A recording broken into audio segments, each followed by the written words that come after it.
Hello and welcome back, everybody, to the DanJohnUniversity.com podcast. I'm Dan John. Each and every week I sit down here and I answer your questions. We're closing in on the 300 barrier, and I'm kind of excited about it. As I often note, not many podcasts last long. I've noticed this, sometimes someone will recommend a podcast for me and I'll look up and I realize that the podcaster only made 2, 3, 4, 10 podcasts. I got to tell you, sometimes it's hard work to sit down here and just be consistent. But I think in everything I do in my life, whether it's writing, discus throwing, being a good dad, Olympic lifting, consistency is the key. So it's good to be back. Remember, if you have questions, send them to the podcast here at this address, podcast@danjohnuniversity.com. I'll do my best to answer your questions, including our question today from Lucas, which is a little bit different, but it's kind of fun, okay? I've been reading lots of Batman comics recently. There you go. A very busy 10-month-old can make it harder to give attention needed for deeper reading. Hey, everyone knows that. It's interesting you say that, Lucas says sideway. I really did enjoy when graphic novels became really popular when my daughters were younger. Watchmen, 300, whatever the original name of it was. I think it's 300. But I really enjoyed it, and hats off to those people who make them because they're amazing. And it has me wondering how Dan John would train Batman. Not an actor getting ready to play Batman, but Bruce Wayne himself. Canonically, Bruce Wayne trained to be Batman from 14 to 25. Let's say he contacted you at age 14 to be a strength and conditioning coach. You have access to a seemingly endless amount of money for whatever training and recovery equipment you wanted. How would you go about preparing an urban vigilante, balancing it with all the martial art, detective, and other skills he'd be training? What would your standards of strong, conditioned, and athletic enough to be when he does turn age 25? Well, it's already been done for us. This book, I think the name is Zare. Paul Zare wrote this really fun book called Becoming Batman. I don't know how many people have it, but it really is a fun book. And Paul, wherever you are, I hope this helps out. It's from Johns Hopkins University Press. And I got to tell you, it's a fun book. My favorite thing is just how they talk about what you ask. And the other thing is on the cover, he's doing a half kneeling concentration curl, which, whatever. When I was young, I remember that in Batman comics, he used to train with globe barbells and globe dumbbells. And now those are the earlier kinds that were round and there were fixed weights. And so Lucas, the key, I think, to be a Batman is that you have to really have this balance across everything. And that's gonna be your issue. So one of the things, hopefully before you got there, Lucas, before 14, you had some background, but let's just pretend it's 14, you're coming home from the theater and your parents are murdered in front of you. All right. And you vow to fight crime. There's obviously 2 or 3 directions we have to go instantly. The first is, of course, your ability to fight. Now, if I'm Batman and I'm just trying to take crooks down, I'm not going to spend too much time learning like chokeholds, mixed martial arts, and a whole bunch of other stuff. First thing I learned how to do is how to give somebody a good knuckle sandwich. I would say that a martial art that teaches knockout blows would be one of the first things I would do. Now, in traditional boxing, which I know Batman taught Robin, he said, make sure you put your shoulder into it. And I'm pretty sure I read that in a comic in my youth, because that's how I always try to punch people, in a loving, kind way. But if you could mix the martial arts with the directness of boxing, I think you'd have a good window. I hate to be that guy because it's so overdone in this business, but Bruce Lee's Jeet Kune Do, as I understand it, took the traditions of boxing because it is such a linear and it's a very direct sport. and mixed it with some of the best kicks. And I think that's where you want to be. Because remember, Batman usually has his stealthiness as his backup. So we need to get you learning how to, hit the heavy bag, how to throw a thundering knockout blow, and enough kicks and the rest of the stuff to keep your enemies far enough away so you can use some of your magic implements that you keep on your lovely bat belt. The next thing I would say is the Batman. One of the reasons he always gets the scoop on people is that he comes from above. So very quickly, I think you need to be learn the art of, I was going to say rock climbing, but really more urban climbing, and which ties us right into parkour.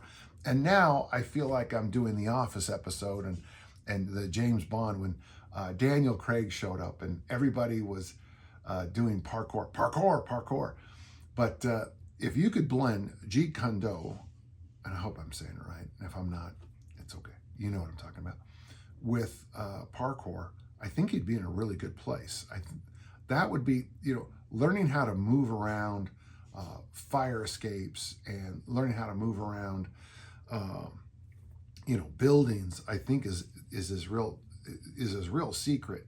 Of course, I've enjoyed some of the Batman movies. I don't watch them anymore. Once, it just got old to me. I did like some of the movies though. I did think, I think it's called the Dark Knight trilogy. I didn't like the third one, but boy, the first and second, Batman Begins and that one with the Joker, that was some good movies. I also like the Michael Keaton one with Jack Nicholson because I thought it was fun. But you'll notice that most of the time when he attacks, he comes from above. So you'll notice I haven't talked about bodybuilding and all the rest of the stuff yet, and preparing himself.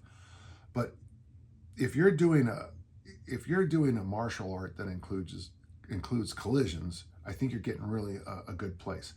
Obviously you'll need to learn how to take a fall. Of course, parkour and the martial arts are going to insist on learning how to hit the deck. That's important. Other things you need to do, you need to get scuba certified as soon as you can, parachute certified as soon as you can. Probably wouldn't hurt to know how to fly a helicopter in a plane. It would be nice to learn how to ride a motorcycle. I would suggest strongly that maybe even take a BMX course or even do some racing in that world. Again, you're going to fall. It's nice to learn how to tumble. Now, so that would be the most important things first. Those would be the things that keep you alive, Lucas, as the Batman. The fighting skills, the falling skills, and the climbing skills. The thing I think people always like about Batman is that he didn't get bit by a radioactive spider. He's not from Krypton. He doesn't have nuclear radioactive energy. It's just him, busting his butt to get to the skill set. Once you got those taken care of, and it's interesting because I think, again, and I just feel like I'm saying the cliche fest with Bruce Lee, but the idea how Bruce Lee brought in weights. Now, his weight programs, Bruce Lee's anyway, if you look at them, you can see they're 1962, 63, 64 workouts. When I see his workouts, instantly I think of the Ted Williams booklet I got when I got the Sears barbell set. It reminds me of Miles Callum's Bodybuilding and Self-Defense. By the way, that book's probably a good template for a lot of what you're doing. Because of, at least in the cartoons, the comic strips, I should say, his use of globe barbells and globe dumbbells. Maybe kettlebells would be a good idea. One thing about the kettlebell snatch is, it's that massive, big ballistic movement. 20 years ago, it was the answer to all questions. Not so much anymore, but maybe kettlebell training. And I do think you need to be just strong as heck most of the time, so a mixture of kettlebell work, some Olympic lifting, and some of the classic power lifts would probably all be a really good idea. Now, you'll notice you gave me this unlimited budget, but you'll notice that so much of it is just, you know, you're gonna, studying, go to Oakland and what was it, 1967, 8, something like that, when or San Francisco, when Bruce Lee had come down to the Bay Area and taught that, get into those dojos with parkour, find a group and get out there. Both of those first two are very, very inexpensive. With a kettlebell, it's very inexpensive. So Lucas, one of the things I'd like to just first really implement is that the idea that the road to being Batman isn't expensive. What I would do is I would spend a lot of money on recovery tools, because since he is the Dark Knight and he hangs out at night, the night at night, we need to fix that sleep cycle. So he's, I would basically have a really dark room for his sleep. We would want to have lots of recovery tools, hot tub, saunas. I have this strange mat, this acupressure mat that I use to help me nap. Maybe I'll have to do a post on that sometimes. That's all inexpensive. On the nutrition side, since you have all the money, I would really push an intermittent fasting program, but the meals be really high quality, really high quality proteins. I'm thinking good steak here because maybe I'm hungry, I don't know. Good steak, lots of fruit, vegetables as appropriate, lots of water, lots of focus on those kinds of things.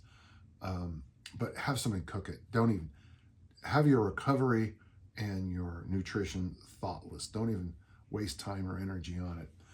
The one area I would probably encourage you to get involved with more, so not only sled work and prowler work and hill sprints for that weird kind of work capacity you're gonna need for this job, climbing a building and then leaping off and parachuting to the ground and then rolling and getting into a fight and hanging up.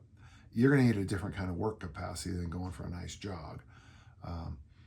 The other thing I would do a lot of, as much as you could with the rope, is rope climbing.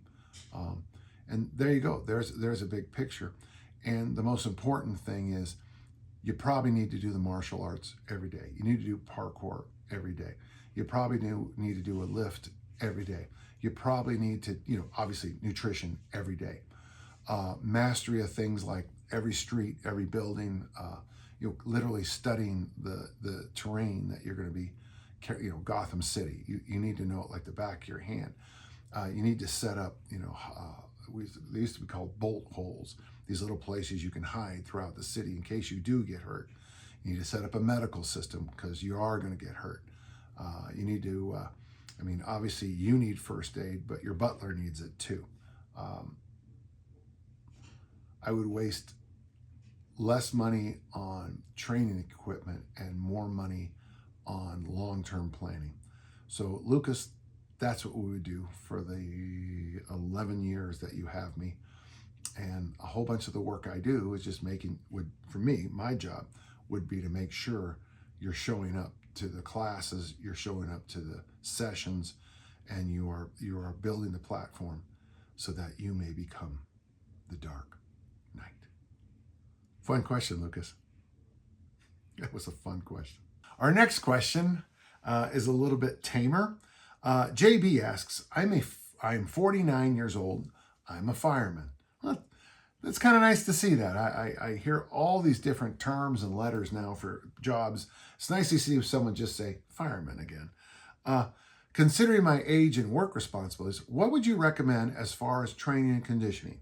I know strength is important, but conditioning as well as trying to keep some muscle. Just not sure how to put it all together and recover well on top of that.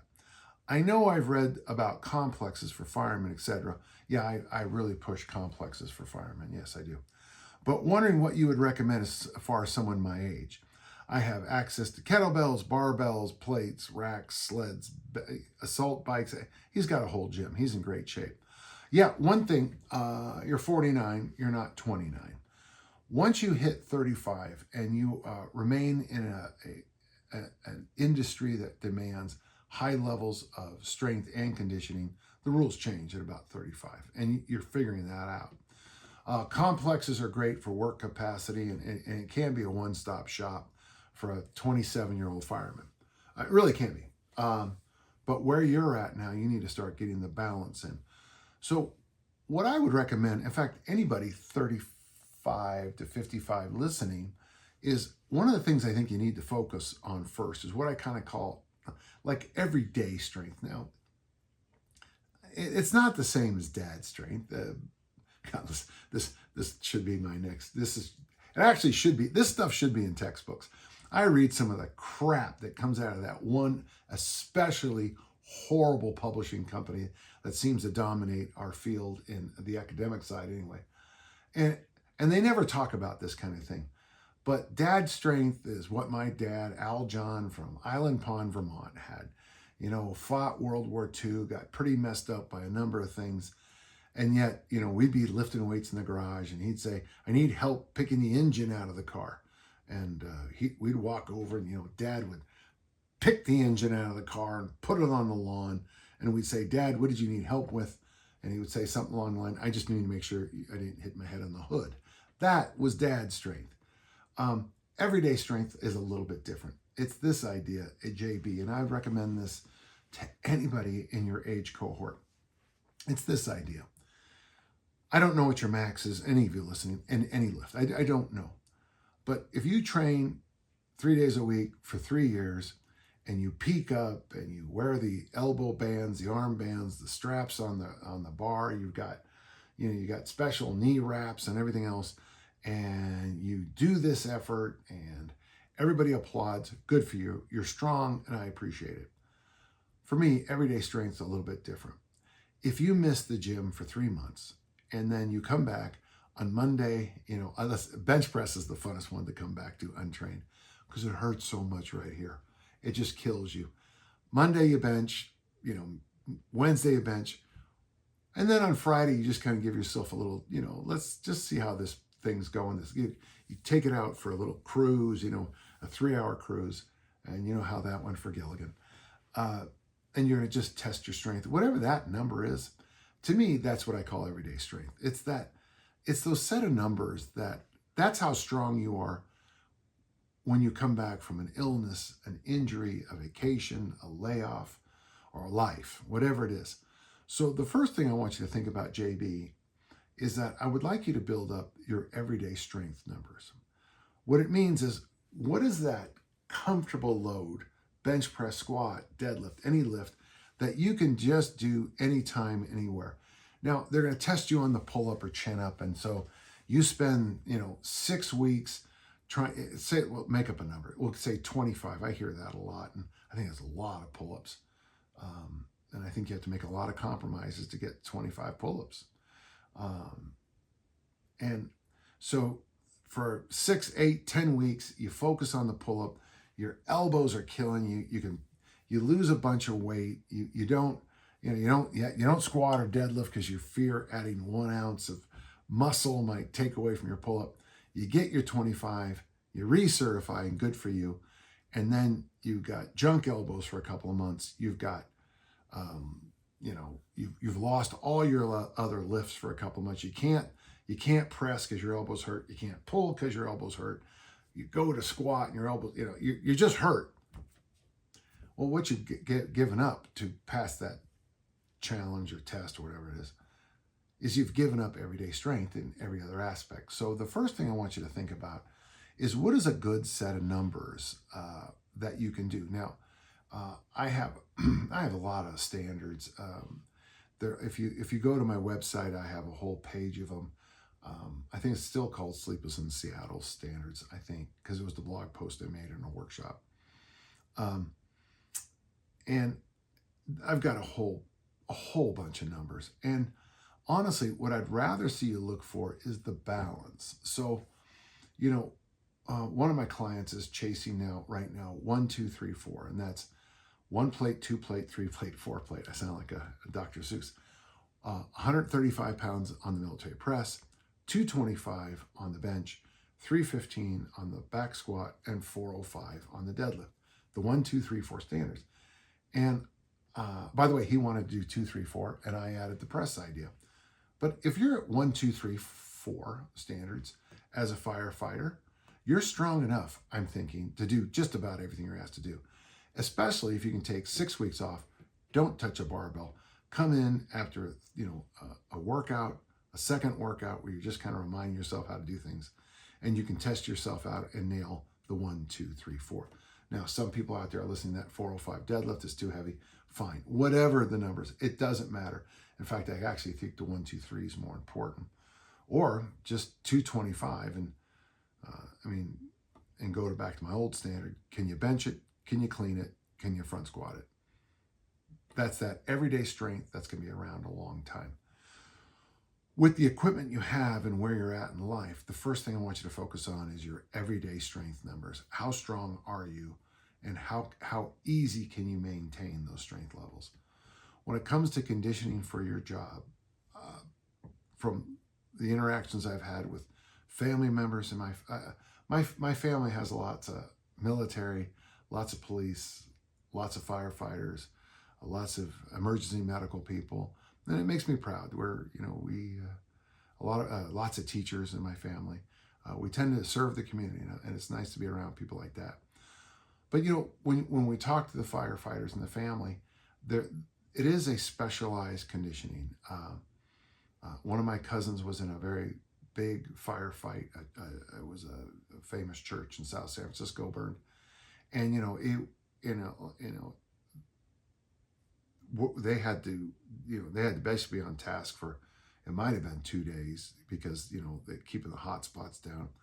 If you are somebody like the people my brother knew at the Paradise Fires, the hot spots, the guys who jump into the hot spots and fight, that's a completely different kind of conditioning. You're going to have to be half pack mule and half, you have to be able to read a lot of important things to keep your life. I don't get the sense from what you're saying that you're the kind of guy. And the old school I used to coach at, I volunteered up our facility for them to, those smoke jumpers to use to train. And they had this one test where I think it was an 80-pound ruck, and it was a 3-mile walk that they had to beat a certain amount of time on. And one day, one of them guys just, to quote my mom, keeled over. He had passed out right there. And when they came back the next day, I had taken the spray paint and outlined a human body on the ground, like in the old movies, they used to do that. I thought it was funny. And so did they. The guy who passed out didn't think it was funny at all. But there you go. Whether you need to be able to ruck 80 pounds for 3 miles, if you're a city fireman or a county firefighter, I don't know. But it would be nice that if you did get some extra walking in, you have an assault bike, I would play around with some intervals on that, play around with some intervals on the assault bike, and then go for a ruck and those kind of things. For your conditioning at your age, I think mixing is far better than focusing on one thing. I don't want you just to run. I think you want to do the assault bike followed by a ruck, push the prowler, pull some sleds, followed by a walk. Make those combinations so after you get your heat up with those hard intervals, or the sled pulls, or the prowlers, or the hill sprints, walk, just so that you're working on the ability to kind of keep going. And occasionally, and I wouldn't do this too often, but maybe do hill sprints, walk, hill sprints, walk, hill sprints, walk, and get that kind of strange endurance that people who serve the community often need.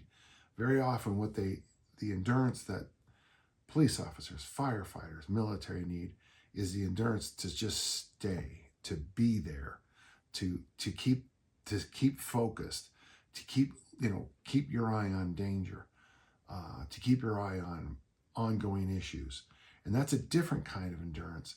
And I do think that playing around with that hill sprint, prowler, or whatever, followed by walking, where you come back and you dose those tiring things between the walking, might be very helpful.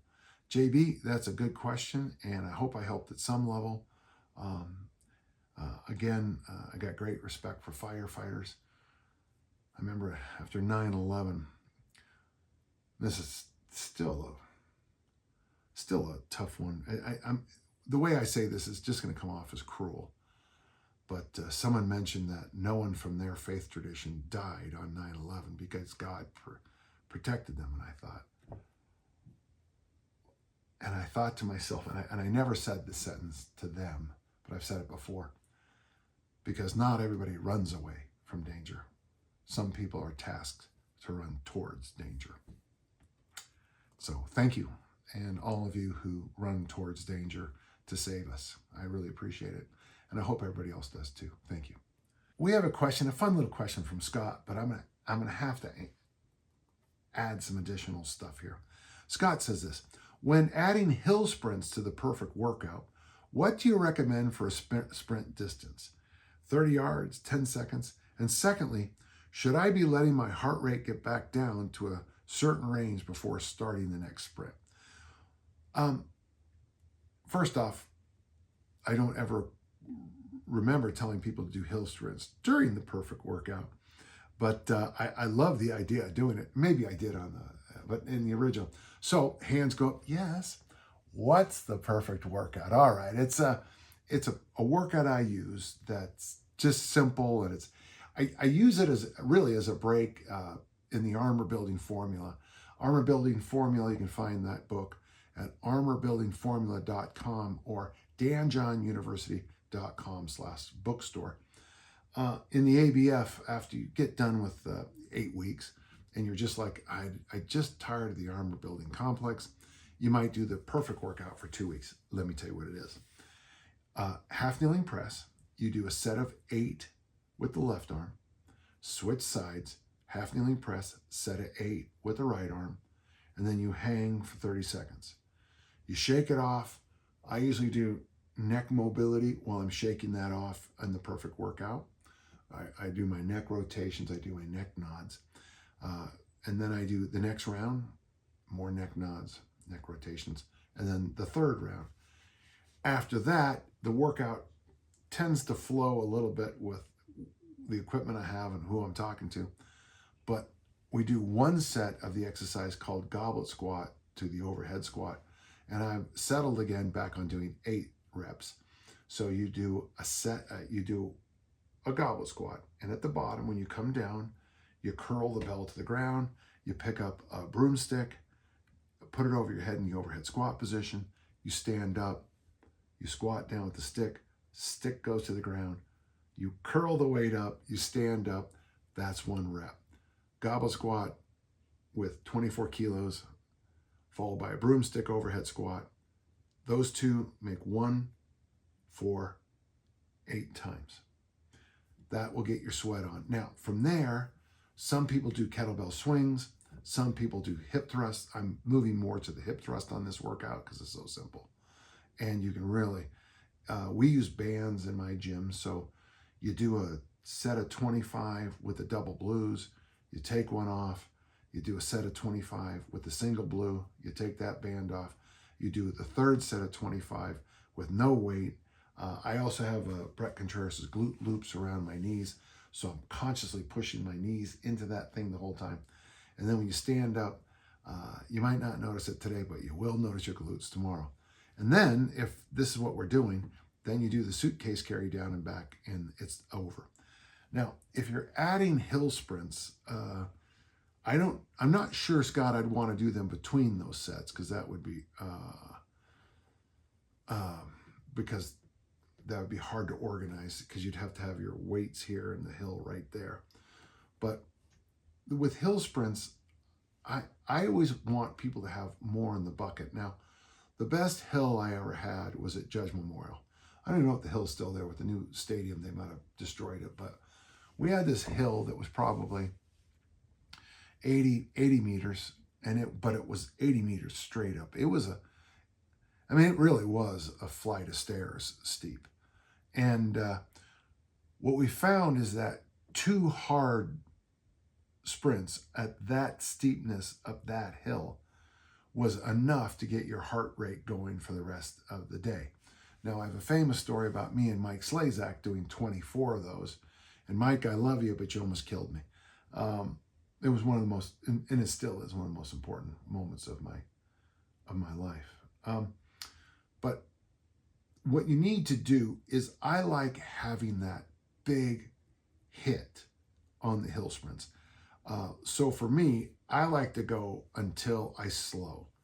That's not bad. Go until you slow. And once you slow, and you almost, for those of you who've done hill sprints, if you have an unlimited hill, and I live in Utah, so there's no way I'm going to hill sprint up Mount Olympus. It's a 3 to 6 hour hike, and I'm not going to do that. But you should know, you start to go up a hill, and you're boom, boom, boom, boom, boom, boom, boom, boom, and then all of a sudden it goes boom, boom, boom, boom, boom.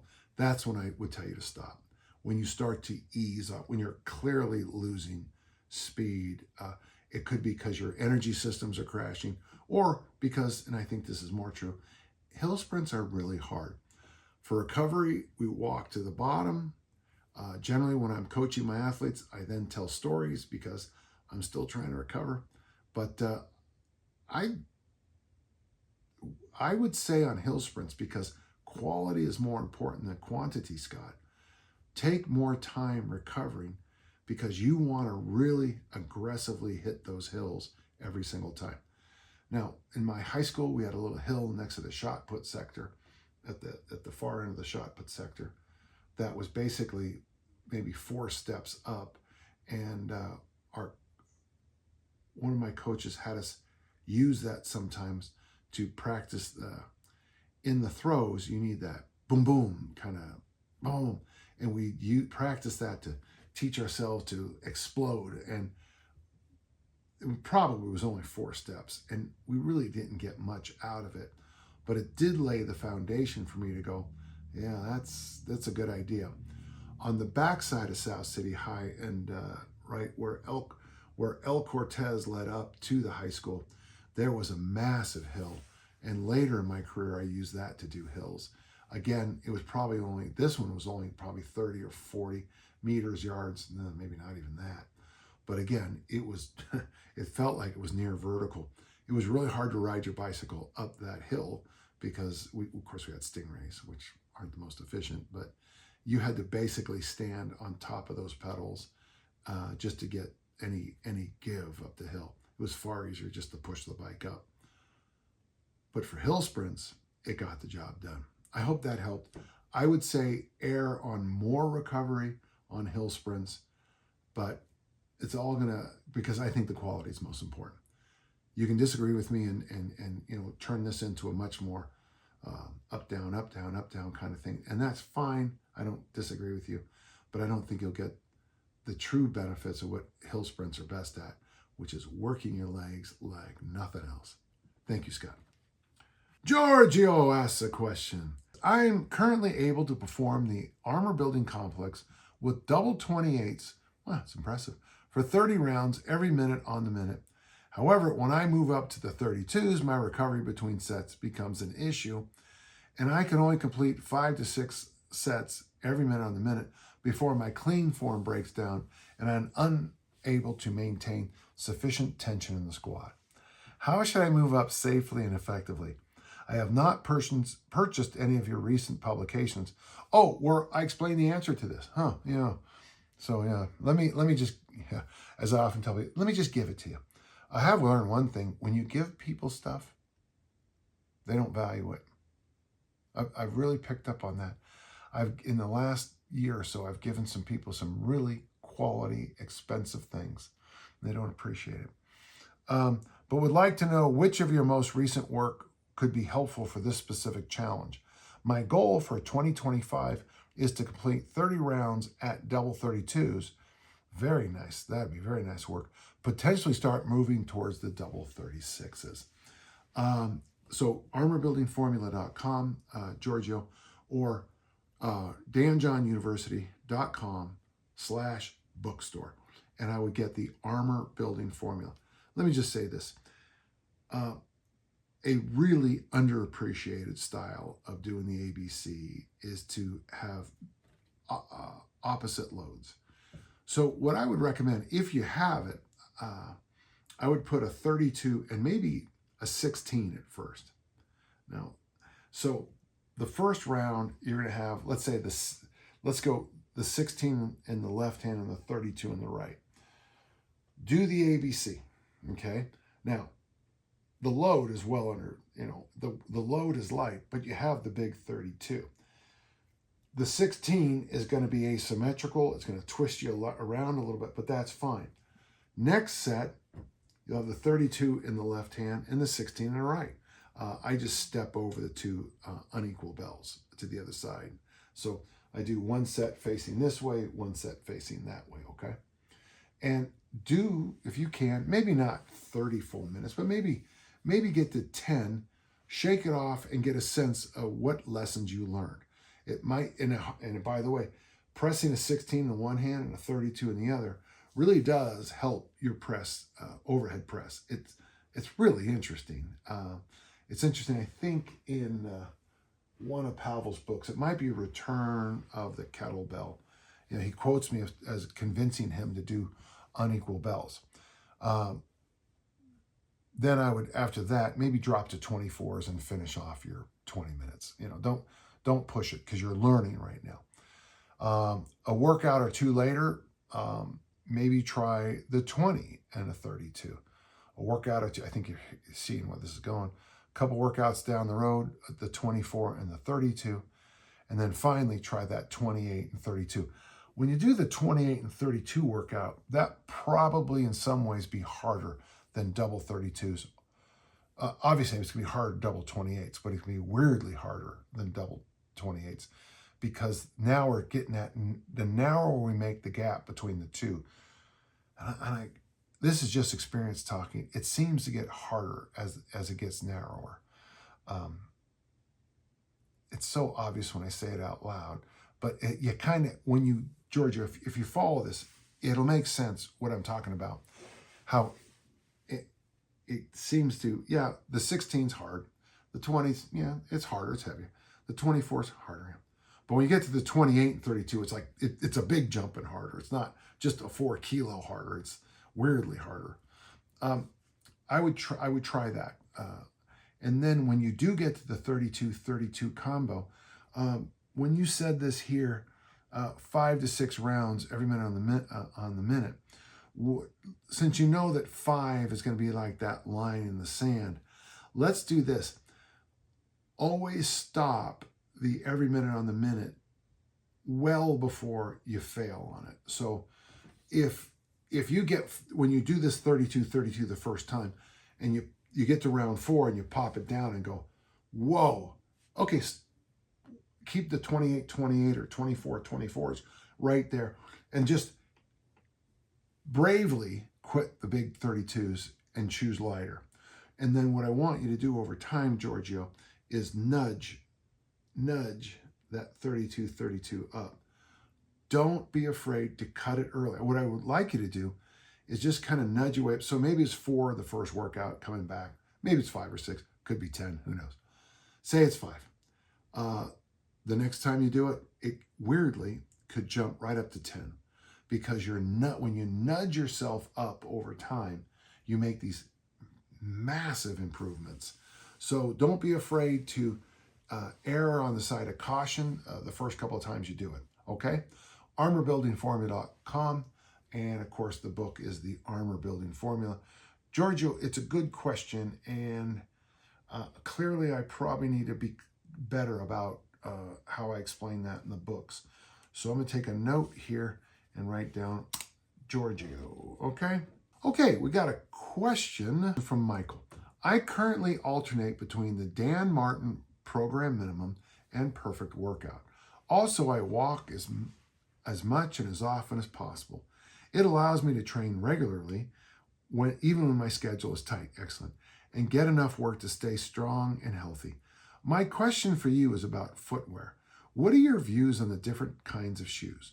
Between minimalist, running, and training, there are so many different kinds and types out there.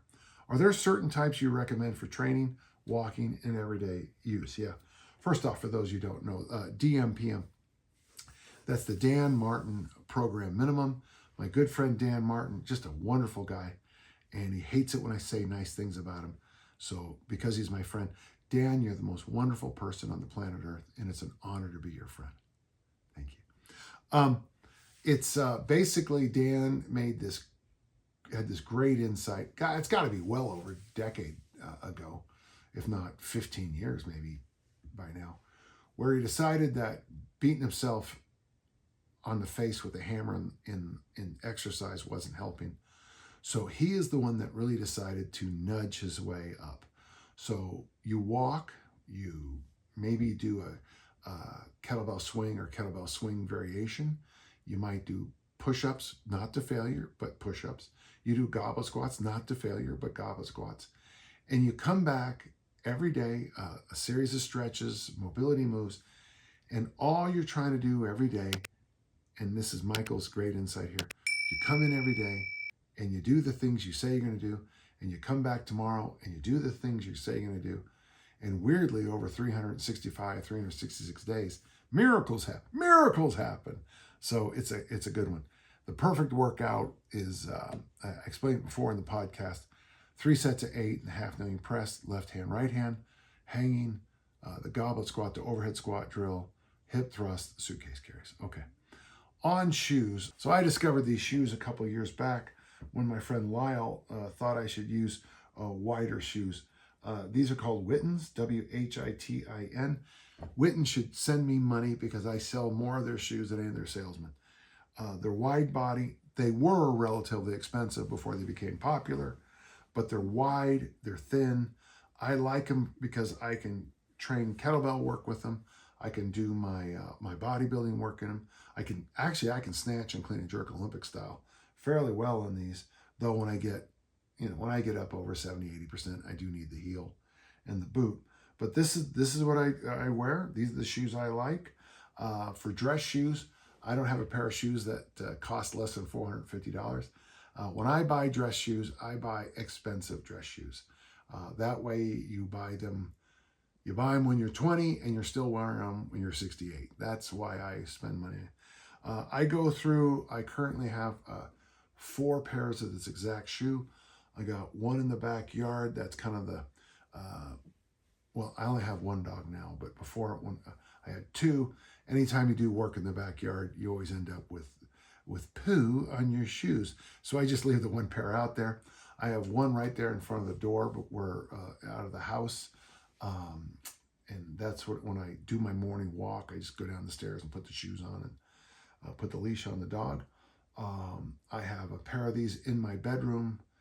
And then of course it was funny as I started answering this question, Michael, I realized that I had a pair in my office, which was kind of funny. I think what I would push for shoes, I think we over cushion shoes. I mean, that's that whole Nike, we just so over cushion shoes. I was out last night, I looked at a woman's shoes, and the shoes, so the heel on the shoe came out about 1 inch all around. I'm like, holy cow, how much cushion do you need? I think we over cushion shoes.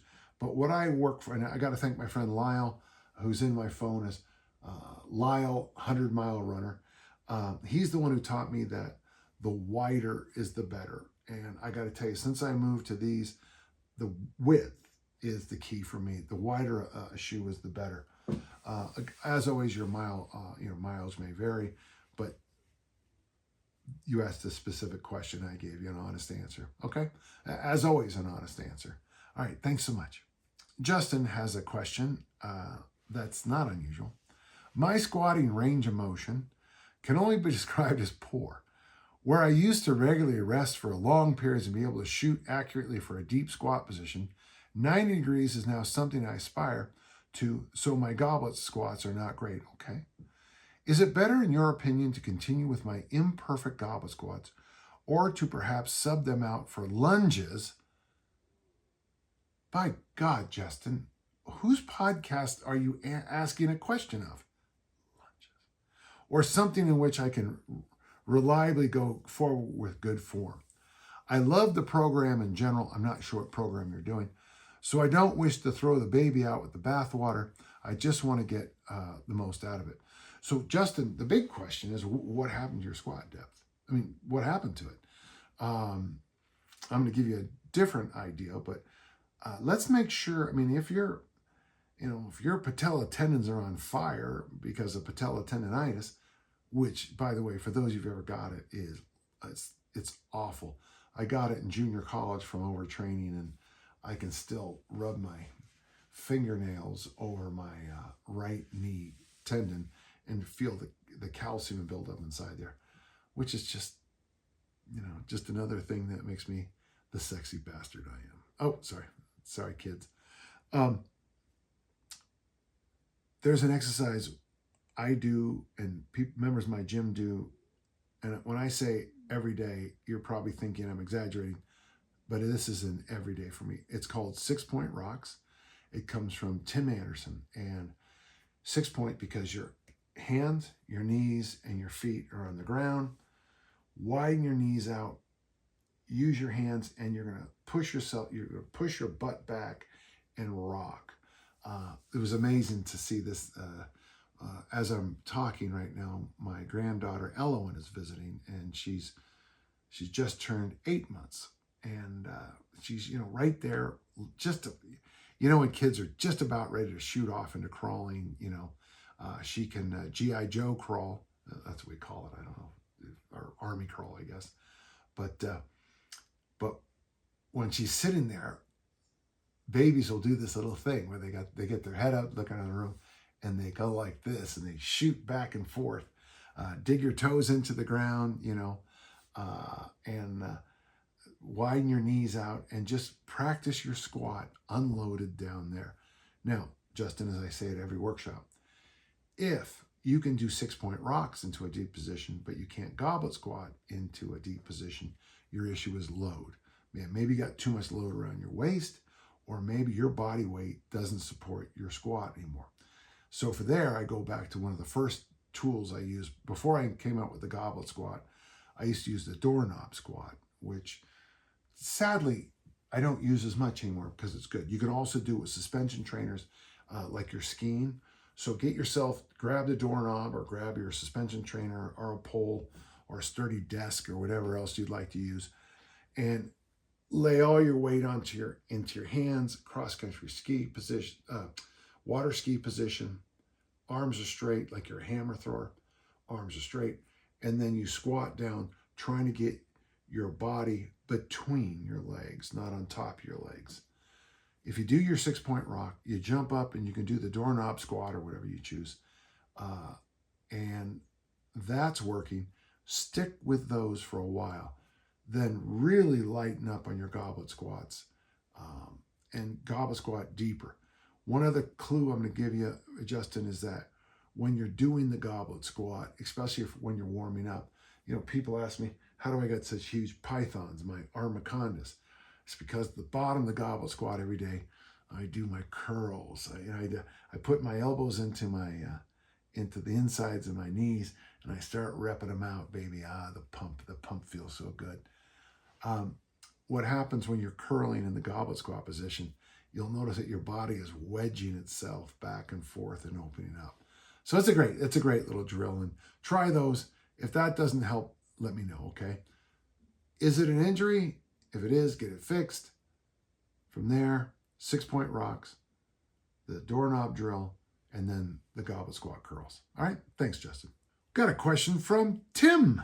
Tim says this: I've been training with the barbell for the last 2 years. I started doing Pavel's Power to the People, just deadlift and press 5 times a week. Interesting, okay. It's a good program. I then moved on to Jim Wendler's 531 Morning Star variation. Front squat, press, and power cleans 3 times a week. That's a good back-to-back. I recently read one of your One Lift a Day articles on T Nation from 2004. It was great. Yeah, it is a great program. I started with the 1 lift a day approach, and I'm really enjoying it. My question is, could I do this for only 3 lifts? Say the squat, press, and snatch grip deadlift. So only training 3 days a week on those. Would it work?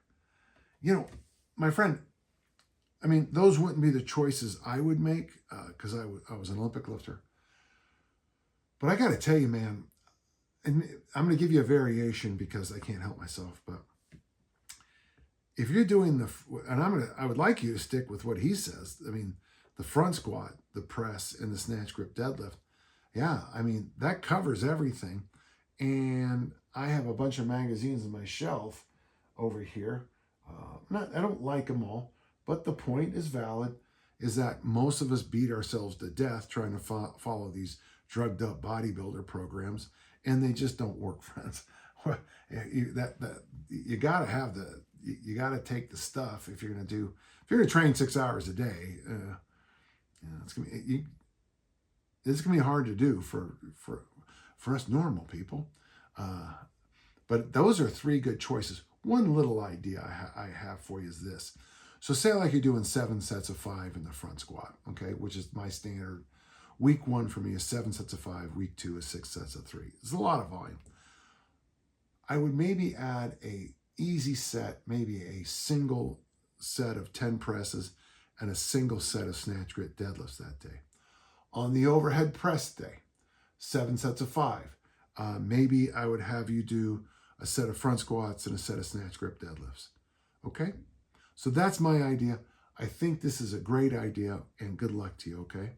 Well, listen, folks, that's it. If you have questions, please send me an email at podcast@danjohnuniversity.com. Each and every week, I sit down and answer all your questions, and I love it. And until next time, let's all keep on lifting and learning. Thank you.